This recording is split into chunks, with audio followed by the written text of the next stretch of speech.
వి gold trusted gold buyers మీరు తాకట్టు పెట్టిన బంగారాన్ని విడిపించి ఈ రోజు ఉన్న మార్కెట్ ధరకు కొనబడును.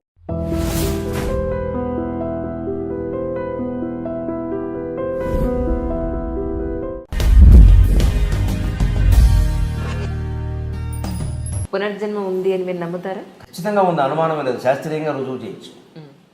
దానికి ఏమో గొట్టాల కొడుకులతో ప్రయోగశాలలో చేసేది కాదు. అది అన్ని ప్రయోగశాలల్లో రుజువు కావు. కొన్ని యోగశాలల్లో అవుతాయి, కొన్ని యాగశాలల్లో అవుతాయి. మన శాస్త్రం ఉంది. పునర్జన్మ ఉంది అనేది ఎందుకు నమ్మి తీరాలి మనం అంటే, ఎలా ఉంటుందని చెప్పారు శాస్త్రంలో పునర్జన్మ. ఈ జీవికి వెళ్ళిపోయే వరకు కనుక ఇందాక మనం చెప్పుకున్న ఈ వాహన వ్యామోహం, సంతాన వ్యామోహం, భయాలు వదులుకోకపోతే వీడి మనస్సు మళ్ళీ ఇంకో శరీరాన్ని పొందుతుంది. అదే పునర్జన్మ. ఆ మనస్సు, ఆ జీవుడు, మనస్సు జీవుడు, సంకల్పం, బుద్ధి, చిత్తం అన్నీ ఒకటే, పేరు మార్పుగా. వీడు మళ్ళీ ఇంకో జన్మ ఎత్తుతాడు. ఎందుకని? ఈ మనస్సులో ఇవన్నీ ఉండవాలి. ఎలా ఎత్తుతాడు తెలుసా? రాత్రి పడుకుని కలగంటున్నాం మనం, నిజానికి అది ఇంకో జన్మ అండి. రాత్రి కలగంటున్నాం మనం, ఇంకో జన్మ. అది మీరు గమనించండి. వీడు పడుకునే ఉన్నాడు, ఈ కళేబరం ఇక్కడ 6 అడుగులు 3 అంగుళాలు పడుకున్నాడు. వీడు పడుకున్నాడు, వీడు కలగంటున్నాడు. వీడి కళలో ఆడాళ్ళు వచ్చారు, మగాళ్ళు వచ్చారు, కుక్కలు వచ్చాయి, నక్కలు వచ్చాయి, చెట్లు వచ్చాయి. ఈ వేషాలన్నీ ఎవరు ధరించారు చెప్పండి? వీడే కదా, పడుకున్నవాడే కదా. మరి ఒక జీవుడు పడుకుని ఇన్ని వేషాలు ధరించడం నిజమైనప్పుడు, ఒక్క విరాట్ పురుషుడు శ్రీమన్నారాయణమూర్తి క్షీరసాగరంలో పడుకుని ఈ విశ్వంలో ఉండే వేషాలన్నీ ధరించాడన్న అబద్ధమా? పక్కా నిజం, పక్కా నిజం. జరుగుతున్నది ఒక కళ. బ్రహ్మసత్యం, జగన్ మిథ్య. Total life, total world is a dream, nothing but is a dream. ఇది కళ. ఇది నేను మీతో మాట్లాడటం సహా కళ. ఇది గ్రహించగలిగితే మనిషి ప్రశాంతంగా ఉంటాడు. మనిషి ఒప్పుకోలేనిది. అదేమిటండి? కనపడుతోంది కదండి. కనపడుతోంది అంటున్నవాడు ఎవడో చూడు. కనపడుతోంది అంటున్నవాడు ఎవడు? కళ కూడా కనపడింది. కళ కన్నప్పుడు కనపడిందా లేదా? కనపడుతున్నంతసేపు నిజం అనుకున్నామా లేదా? బయటకు వచ్చాక కదా నిజం కాదని తెలిసింది. అలాగే దీని నుంచి బయటకు వెళ్ళినప్పుడు ఇది నిజం కాదని తెలుస్తుంది. ఈ జీవుడు మరణించి మనస్సు బయటికి వెళ్ళినప్పుడు చెట్టో పుట్టో పట్టుకు వేలాడుతూ ఉంటే, లేదు ఇంకో గర్భంలోకి ప్రయాణం చేస్తుంటే, అయ్యో అది అనుకున్నాను, ఆ భార్య అనుకున్నాను, ఆ భర్త అనుకున్నాను, ఆ పిల్లలు అనుకున్నాను, అయ్యి బాబా అంత బంగారం తీసుకొచ్చాను, తహసీల్దార్ అయ్యి ఉంటే మొత్తం ₹1,00,00,000 దాచేసాను ఇంట్లోనూ, అన్ని పట్టుబడిపోయి ఈ డబ్బేది నాకు కూడా రాలేదే అని చింత చెట్టు వేప చెట్టు పట్టుకుని ఏడుస్తాడు ఈ సన్నాసి. పునర్జన్మ లేకపోవడం ఏంటి? భయంకరంగా ఉంటుంది. దెయ్యం జన్మ కూడా ఉంటుంది. మనస్సులో ఉండే తలపులు అట్టగట్టేసి మాడుగట్టి ఉంటాయి చూడండి, అవి పునర్జన్మకు కారణం అవుతాయి. వాటిని వాసనలు అంటారు. గమనించండి. వంట అర్థమైతే ఇది అర్థం అవుతుంది. వంట చేసినప్పుడు గిన్నెలు ఏదైనా కొయ్య రొట్టో ఏదో కాల్చేవాడి, గణప రొట్టో ఏదో అడుక్కు బాగా అట్టేసింది అనుకోండి, అట్ట కట్టేసింది. దాన్ని తోముతాం కదా. తోమితే ఒక్కోసారి పని మనుషులు ఎలా ఉన్నారో మీకు తెలుసుగా, వాళ్ళు తోమినా మనం తోముకోవాలి. అందుకని వదిలేసామనుకోండి, దాంట్లో మీరు ఏ అన్నం పరమానమో వండారనుకోండి, దాని వాసన దీనికి వచ్చిందా లేదా? అలాగే మనస్సులో కూడా అట్టగట్టి పేరుకుపోయిన భయాలు, కోరికలు, వాంఛలు, రకరకాల ద్వేషాలు అట్టగట్టి మిగిలిపోయినవి మరో జన్మకు కారణం అవుతాయి. It is scientific. పొంది తీరతాడు ఖచ్చితంగా, అనుమానం లేదు. ఇందుకు ఎంత నాస్తికులకు కూడా దేవుడి మీద నమ్మకం లేకపోవచ్చేమో కానీ, స్వర్గనరకాలు నమ్మకపోవచ్చేమో కానీ, వాడు చేసినవన్నీ వాడు మనస్సులో వాసన రూపంలో ఉన్నాయనే విషయాన్ని వాడు నమ్మకుండా ఉండలేదు. వాడికి కొన్ని వాసనలు ఉన్నాయి కదా. ఆస్తికుడైతే ఆయన బంధాలు ఆయనకు ఉన్నాయి. నాస్తికుడు దేవుణ్ణి నమ్మడు, భగవంతుడు నమ్మడు, భార్యను నమ్ముతున్నాడు కదా. భార్యతో బంధం, పిల్లలతో బంధం. నాస్తికులు కూడా ఆస్తులు సంపాదించుకుంటున్నారు కదా. అక్రమం సక్రమం అందరికీ ఉన్నాయి కదా, తేడా ఏం లేదు కదా. మరి అంతే, తేడా ఏముంది? ఇంకా అంటే మామూలే, పుణ్యమైన మామూలే, పాపమైన మామూలే. అది నమ్మకం మీద ఏం లేదు, నిజం జరిగి తీరుతుంది. అంటే పునర్జన్మ శాస్త్రీయం. ఎందుకంటే పునర్జన్మ వచ్చేది శరీరానికి కాదు. ఎందుకు మనం నమ్మలేకపోతున్నాం అంటే, నేను అంటే శరీరం అనుకుంటాం. ఎందుకంటే మూర్ఖత్వం ఇంకోట్లేదు. నేను అనేది మనస్సులో ఏర్పడిన ఒక భావన. నిజం చెప్పాలంటే అది మిథ్య. గట్టిగా లోపల మనస్సులో ధ్యానం చేసి నేనెవరో అని లోపలికి రమణ మహర్షి చెప్పినట్టుగా ఆలోచిస్తే పావు గంట కాకుండా వీడికి నేను అనేది లేదని అర్థం. స్ఫురణ తప్పితే ఏమీ లేదు ఇక్కడ అని అర్థమైపోతుంది. ఎందుకంటే ఆ నేను అని స్ఫురిస్తూ ఉంటుంది లోపల. మీరు గమనించండి. ఆలోచన వదిలేసి, మాట వదిలేసి మనస్సును లోపలికి తీసుకెడితే నేను అని స్ఫురిస్తుంది. ఆ నేను ఎక్కడుందో గమనించండి. ఎక్కడుందో గమనించి, ఎక్కడ there is no place but నేను ఈజ్ దేర్. ఎక్కడ చోటు లేదు, నేను అని ఉంది. ఏ చోటు లేకుండా నేను ఉందంటే అది ఎలా ఉంటుంది? గాల్లో తిరుగుతుంది అనమాట.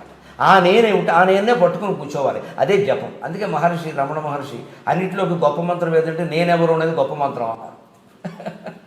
ఆలోచన చేస్తే మనిషికి శరీరం తాను కాదని తెలుస్తుంది. ఆ నేనులోనే దృఢంగా ఉండగలిగిన వాడికి పునర్జన్మ ఉండదు. వాడి జీవితంలోనే అన్నీ వదిలేశాడు. ఇలాగే సంతాన వ్యామోహం, వాహన వ్యామోహం, భయం అన్నీ కూడా వదిలేశాడు. ఈ జీవితంలోనే వదలడం కోసమే మనకు అమర్నాథ్ యాత్రలు, సత్యనారాయణ వ్రతాలు, అక్షతృతి వ్రతాలు ఇవన్నీ పడితే వీటి నుంచి మళ్ళీ డబ్బులు ఆశిస్తున్నాం, పురుళ్ళు ఆశిస్తున్నాం, పుణ్యాలు ఆశిస్తున్నాం అంటే ఏమనుకోవాలి జాతిని? అసలు తెలుసుకోవలసిన తత్వం తెలుసుకోకుండా వీటిని పట్టుకు వేలాడుతాం. తెలుసుకుంటే మీరు అక్కడికి వెళ్ళక్కర్లేదు, వెళితే మంచిదేనమ్మా, కాదనేదేముంది, వెళ్ళండి, హాయిగా ఇంకా గొప్ప అనుభూతి కలుగుతుంది. ఇప్పుడు ఈ కథ తెలిసిన నాకు అమరనాథ్ ప్రత్యక్షంగా చూసాను కూడా దివ్యానుభూతి కలుగుతుంది, అనుమానం ఏముంది? తెలుసుకుని వెళ్ళాలి, కానీ నాకేదో అక్కడ వెళ్ళగానే ఎలా తెలిసిపోతుంది? ఏం తెలిసిపోయింది అంటే మన మనిషిలో సహజంగా ఉండే ఒక బద్ధకం ఏంటంటే, కృష్ణమూర్తి గారు చెబుతారు అదే విషయం. నీకు ఏమీ నువ్వు కష్టపడకుండా, నువ్వు ఉన్న చోటు నుంచి కదలకుండా, ఏదో చోటుకి వెళ్ళడం వల్ల, అక్కడ ఏదో మునగడం వల్ల, ఇక్కడ ఏదో ముట్టుకోవడం వల్ల, వారెవరినో చూడడం వల్ల నీకు వచ్చేయాలి, ఇది దురాశ కాదా? నిజమేనండి. ఎవరో మహాపురుషుని సందర్శించామండి, మనకి ఏదో వచ్చిందంటే కష్టపడ్డాడు ఆయన, బోల్డు తపస్సు చేశాడా? అంత తపస్సు నువ్వు చేయకుండా ఆయన తపస్సును గోకేసుకుందామని చూస్తున్నావు ఆ కాళ్ళకి దండం పెట్టి. అన్యాయం కాదండి ఇది, స్వార్థం కాదు. ఆయన కాళ్ళకి దండం పెట్టి ఆయన తపస్సును గోకేసుకుందామని చూస్తున్నావు. పుణ్యపురుషుల దర్శనం అండి, మాకు అన్ని అద్భుతానుభూతి అండి, ఎందుకు ఆశిస్తున్నావు? అసలు ఆయనలా ఉండాలని ఎందుకు అనుకోవు? ఆయన నుంచి ఏదో గోకేద్దామని చూస్తున్నావు, కానీ ఆయన దర్శనం అయ్యాకే మాకు ఇంట్లో అన్ని శుభాలు జరిగాయండి, ఒకవేళ అశుభాలు జరుగుతాయేమో మీరు ద్వేషిస్తారు కదా. జ్ఞానం అంటే శుభాశుభాలు సమానంగా భావించడం, అంతేకాని శుభాలు జరగాలని కోరుకుంటున్నారు అంటే వాళ్ళు భక్తులు కాదు, స్వార్థపరుల కింద లెక్క. మీకున్న మెంటల్ సాచురేషన్ పాయింట్కి సినిమాని చూస్తారా మీరు అసలు? ఒకప్పుడు నేను సినిమా రివ్యూస్ రాసేవాడిని అండి. అవునా? ఇప్పుడు పరిస్థితి ఏమిటో? ఇప్పుడు చాలా తక్కువ అండి. రీసెంట్గా లాస్ట్ మీ మూవీ ఏది? రీసెంట్ చూసిన మూవీ?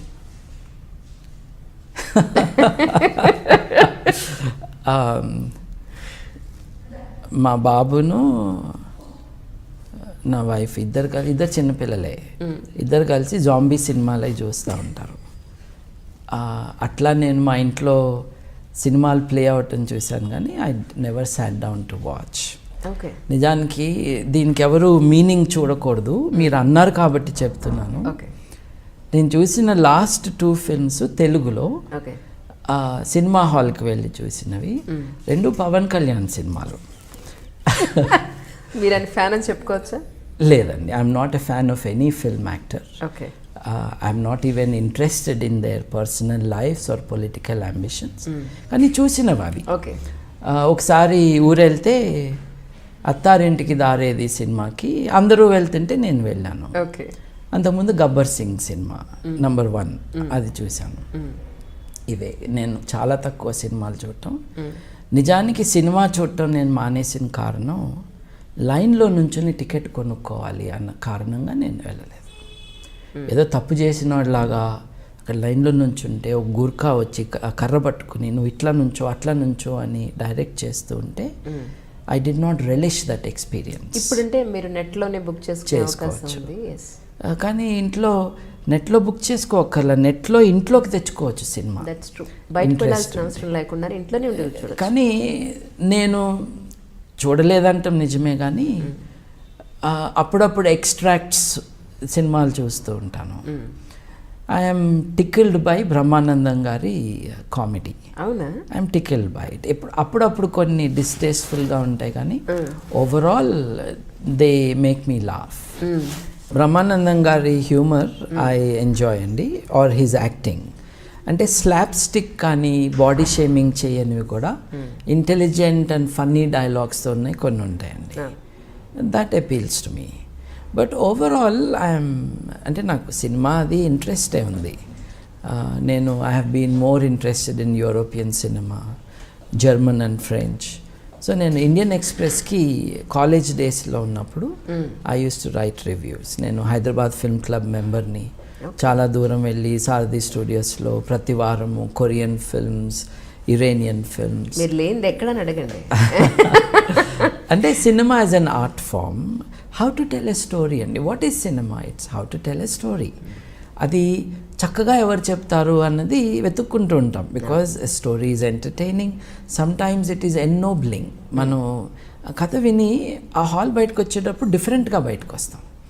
సో ఆ ఎక్స్పీరియన్స్ని వెతుక్కుంటూ సినిమాని కూడా నేను దాని పట్ల అట్రాక్ట్ అయ్యి చూడటం అనేది చేసేవాడిని. తర్వాత ఒక Indian Express editor was my student, French student. అదేంటి నువ్వు రాయచ్చుగా మాకు రివ్యూస్ అని అన్నాడు. సరేలే రాస్తానని ఐ డిడ్. నీకు జర్మన్ వచ్చు కదా, జర్మన్ సినిమాలు ఎందుకు రివ్యూ చేయవు అని అన్నాడు. So Fassbinder films, Wim Wender films, అన్ని రకాలు. When we use to organize some of these film retrospectives, ఆ సినిమాటోగ్రఫీ ఏంటి, ఆ ఫిల్మోగ్రఫీ ఏంటి, వీటన్నిటి మీద దృష్టి పెట్టి I would do some unprofessional but interested reviews of these things. Okay. మనకేం పెద్ద వచ్చేం కాదు, కాకపోతే భాష వచ్చు కాబట్టి better access to this filmography అలా అనమాట. ఈ ఎక్స్పోజ్ అయినాక స్పెషల్లీ ఇరేనియన్ అండ్ కొరియన్ ఫిల్మ్స్ అవి చూసినాక Indian films specially Telugu films చాలా ఇమ్మెచ్యూర్గా ఉంటాయి. సో నేను చూడటం మానేశాను. అంటే వెళ్ళి దెబ్బలు తింటాం దేనికి, they are very very immaturely done. ఆర్ట్లో ఉండాల్సిన సోఫిస్టికేషన్ సినిమాలో కనపట్లేదు. ఎందుకనంటే they are not looking for sophisticated audiences. ఎక్కువ మంది టికెట్లు కొనడానికి ఎవరు వస్తారు అని అనుకుని వాళ్ళు ఇది కోరుకుంటున్నారు అని వీళ్ళు ఇమాజిన్ చేసుకుని they are getting into it. I'm not part of that. So దాంట్లో నేను లేనట్టే సినిమాల్లో. That's how it is. అంటే వ్యవసాయ పరిస్థితి ఎలా ఉంది, రైతుల పరిస్థితి ఎలా ఉందంటారు? అంటే మీరు ఆ డిపార్ట్మెంట్లో పని చేశారు కాబట్టి అడుగుతున్నాను. బాధ అవుతుందండి. ఒక రాబెప్పని ఒక ప్రోగ్రామ్ ఉండేది మా టైంలో. ఒక 6 months మమ్మల్ని విలేజ్లో ఒక ఫార్మర్కి అటాచ్ చేసేవాళ్ళు.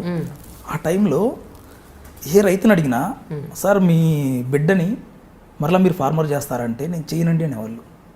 జేటీ లక్ష్మీనారాయణ గారు ఇదే మాట్లాడారు. అవునా? ఎందుకంటే యాక్టర్లు పిల్లలు యాక్టర్లు అవుతున్నారు, సివిల్ సర్వెంట్స్ పిల్లలు సివిల్ సర్వెంట్స్లోకి వస్తున్నారు, ఓకే, డాక్టర్ల పిల్లలు డాక్టర్లు అవుతున్నారు. ఒక్క రైతు విషయంలో మాత్రమే తన ప్రొఫెషన్లోకి తన పిల్లలు రావడానికి ఇష్టపడతారు. అసలు ఇంట్రెస్ట్ కాదండి, అటు సైడ్ తీసుకెళ్ళడానికి ఇంట్రెస్ట్ చూపించట్లేదు. అరే ఇది మన పొలం రా అని చూపించడానికి వాళ్ళకి ఇంట్రెస్ట్ వస్తలేదు ఏ రైతుకి. మనమేమో రైతే రాజు, వ్యవసాయంలో సాయం ఉంది, ఇట్లా బయట చూపించుకుంటూ ఉంటాం కదా, వ్యవసాయ ఆధారిత దేశం, కంప్లీట్ వ్యవసాయ ఆధారిత దేశం, చెప్పుకోవడానికి ఇట్లా చూపించుకుంటూ ఉంటాం కదా. ఇట్లా చూపించుకుంటూ ఉన్నప్పుడు ఇది అంటే వాళ్ళ బాధలు చూస్తే, ఇందుకు మా ఫాదర్ వాళ్ళ అన్న తమ్ముళ్ళు అందరూ వ్యవసాయం మీద డిపెండ్ అయ్యేవాళ్ళే. ప్రకాశం జిల్లా బేసిక్గా డ్రాట్ ప్రోన్ ఏరియా, కంప్లీట్ కరువు ప్రాంతం. వర్షాలు లేక పంటలు ఎండిపోయిన రోజులు చాలా ఉన్నాయి, వాళ్ళు ఇబ్బందులు పడిన రోజులు కూడా చాలా ఉన్నాయి. అటువంటప్పుడు చూసి ఏ రైతు తన బిడ్డని రైతు చేయాలని కోరుకోవట్లేదు. మరలా అసలు ఆలోచనే రావట్లేదు రైతులకి. కానీ ఎడ్యుకేటెడ్ వ్యవసాయంలోకి రావాల్సిన అవసరం ఎంతో ఉందండి. చాలా అండి, నిజంగా అదొక హాబీగా పెట్టుకుంటే మంచిది. ట్రూ. నేను అదే అనుకుంటున్నాను. నేను ఒకవేళ ఇది రాకపోతే నేను ఒక 30-40 acres కౌల్లాగా తీసేసుకొని నేను ఒక మోడర్న్ ఫార్మింగ్ టైప్లో నేను ప్లాన్ ఎందుకు చేయకూడదు యాక్చువల్లీ? ఎందుకంటే మనిషి పుట్టిన తర్వాత చచ్చేంత వరకు ఫుడ్ కావాల్సిందే, అది ఏదో ఒక రూపంలో ఫుడ్ కావాల్సిందే. అలాంటప్పుడు దాన్ని ఎందుకు నెగ్లెక్ట్ చేయాలి? నెగ్లెక్ట్ అనేది భయపడుతున్నాం కదా. ఇప్పుడు రైతులకు అందాల్సినవి అందట్లేదు, వాళ్ళకి కొంత ఎడ్యుకేషన్ లేదు ఒకటి, ప్లస్ వాళ్ళలో ఇలిటరసీస్ అనేది కూడా చాలా ఎక్కువగా ఉంది ఒక మాటలో చెప్పాలంటే. సో వాళ్ళ విద్యా శాతాన్ని పెంచి వాళ్ళలో నాలెడ్జ్ పెంచి ఒక ఎడ్యుకేటెడ్ని వ్యవసాయంలోకి తీసుకురాగలిగితే చాలా, అంటే గ్రాస్ రూట్ లెవెల్ నుంచి కూడా చాలా అద్భుతమైన ఫలితాలనండి, ఒక గొప్ప మార్పు ఎందుకు రాదు అనేది నా ఉద్దేశం. అంటే ఇప్పుడు ఏమవుతుందంటే society they are moving towards technology అండి. అందరూ సిటీల్లోకి వెళ్ళిపోదాం, సిటీల్లో సెటిల్ అవుదాం అనే ఆలోచన ఉంటుంది. కానీ ఏ వ్యక్తికి చాలా తక్కువ పర్సెంట్ పాపులేషన్కి విలేజెస్కి వెళ్దాం, విలేజెస్లో వ్యవసాయం చేద్దాం అనే ఆలోచన చాలా తక్కువ మందికి ఉంటుంది. చిన్నప్పటి నుంచి పేరెంట్స్ కూడా ఏ బిడ్డని ఆ విధంగా పెంచట్లేదు. First thing. సెకండ్ థింగ్ ఏంటంటే అగ్రికల్చర్ అనేది కంప్లీట్గా మన చేతుల్లో ఉండదు. సో ఇట్ డిపెండ్స్ ఆన్ ఎంత రెయిన్ పడుతుంది, టెంపరేచర్స్ ఎంత ఉన్నాయి, మన సీడ్ క్వాలిటీ ఏంటి, ఇట్లా వాటర్ అవైలబిలిటీ ఎంత ఉంది, దీని మీద డిపెండ్ అవుతుంది. అటువంటప్పుడు నీ లైఫ్ని రిస్క్లో పెట్టి నువ్వు వ్యవసాయం చేస్తున్నట్లే. నీకు నాకు ఖచ్చితంగా నాకు రిటర్న్స్ వస్తాయి దీని నుంచి అని కాన్ఫిడెన్స్ ఉంటే ఎవడైనా వెళ్ళి ఇన్వెస్ట్ చేస్తాడు లైఫ్లో. అండ్ థర్డ్ థింగ్, జనాలు ఏమైపోయిందంటే తప్పుగా అనుకోవద్దు, డబ్బు అండి సొసైటీని డబ్బు రూల్ చేస్తుంది. మానవతా విలువలు, మానవతా సంబంధాలు, ప్రకృతిని ఆస్వాదించటం ఇదంతా పోయింది. డబ్బు వెనక మనిషి పరిగెడుతున్నాడు. పాతకాలంలో ఇట్లా ఉండేది కాదు నాకు తెలిసినంత వరకు. డబ్బు వెనకాల ఎప్పుడు మనిషి పరిగెత్తలేదు. ఉన్న డబ్బుతో ఆనందంగా ఎలా ఉండేది చూసేవాడు. కానీ డబ్బు వెనకాల ఇప్పుడు మనిషి పరిగెడుతుండటం వల్ల జనాలకి అది ఒక రెమ్యూనరేటివ్ ఎంటర్ప్రైజ్గా కనపడట్లేదు అగ్రికల్చర్ అనేది. అందుకే ఇంట్రెస్ట్ చూపించట్లేదు. అండ్ మీరు అన్నది 100% నిజమండి.